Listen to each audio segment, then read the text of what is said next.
Indonesia, sebuah negeri tropis, perumpamaan surga di dunia.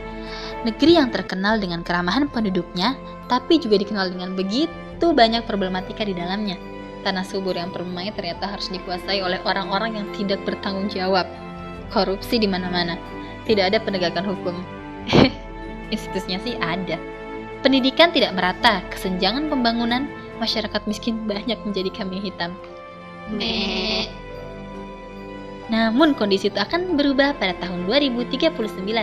Indonesia akan dipimpin oleh orang-orang yang dahulu dibina dan ditempa di rumah kepemimpinan PPS DMS.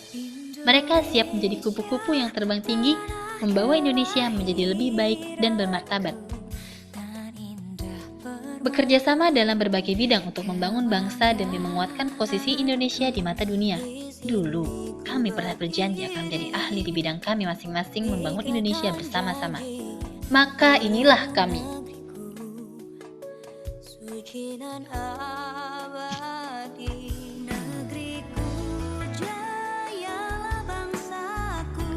Nusaibah Amatullah, wanita lulusan ilmu komunikasi UGM ini mulai meniti karirnya di perusahaan multinasional.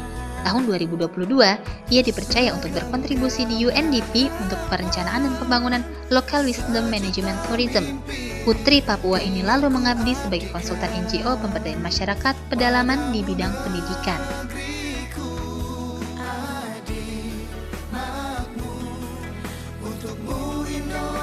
Nisa Karima, dokter spesialis kandungan dan kewanitaan ini berjuang untuk membentuk karakter perempuan-perempuan Indonesia dengan karakter cerdas, berakhlak mulia, peka dan pemberani. Tahun 2032, ia membangun sebuah rumah sakit ibu dan anak bebas pungutan biaya.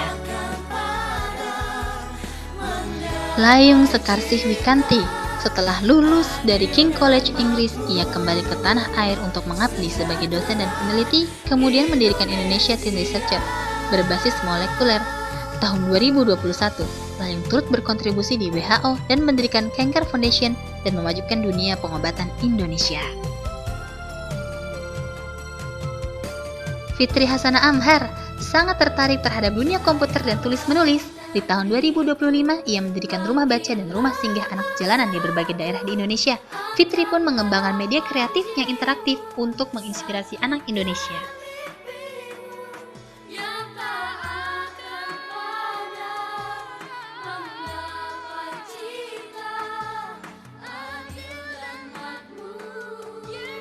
Ufairah Nurul Hayah, lulusan teknologi pangan dan hasil pertanian ini memberikan pembimbingan untuk menghasilkan produk hilir yang lebih inovatif.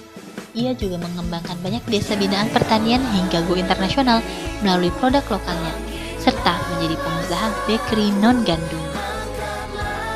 Lailatul Syukriyah, setelah selesai studi S2 di bidang teknik lingkungan dan manajemen bencana, ia dipercaya untuk berkontribusi di United Nations International Strategy of Disaster Reduction. Pada tahun 2033, ia dikenal sebagai konselor pendidikan lingkungan berkelanjutan yang menjadi pionir bagi desa-desa lain di Indonesia. Ila juga fokus pada penelitian tentang pengelolaan lingkungan. Rahma Husna melanjutkan studi master dan doktoral di bidang bioscience dan bioteknologi.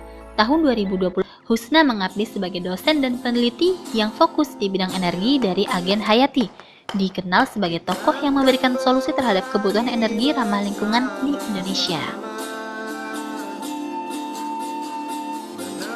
Dita Nisarova, putri asal Kuningan ini kembali ke kampung untuk membangun daerahnya dan mendirikan Kuningan Foundation yang membantu lebih dari 1000 SDM Indonesia untuk berkembang sesuai potensinya.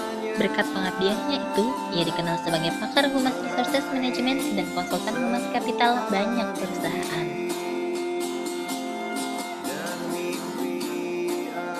Kurnia Istiqomah, lulus dari FKG UGM, ia mengabdikan dirinya untuk memajukan kesehatan masyarakat Indonesia di daerah pedalaman. Dia mendirikan klinik kesehatan dan memberi beasiswa kepada anak-anak daerah sebagai upaya pemerataan tingkat kesehatan di Indonesia.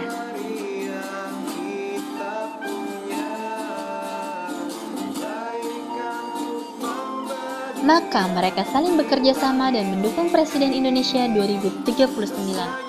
Suci Ardini Widyaningsih. Setelah mengambil program Master of Public Health di Johns Hopkins University, ia kembali ke Indonesia mengabdi sebagai dosen dan dokter spesialis paru. Kemudian di tahun 2032, ia diamanahi menjadi Menteri Kesehatan RI. Kontribusinya di dunia kesehatan khususnya Indonesia Zero Smoker membuat ia dipercaya masyarakat untuk maju menjadi Presiden RI 2039. Segenap keluarga rumah kepemimpinan PPSDMS telah mendukungnya dengan berkontribusi yang dilakukan secara bersama-sama dalam berbagai bidang dan sektor, sehingga menguatkan posisi dini untuk membuat Indonesia lebih baik dan bermartabat. Suci Ardini dan rekan-rekannya di RKPPSDMS berkarya, tidak menunggu jabatan.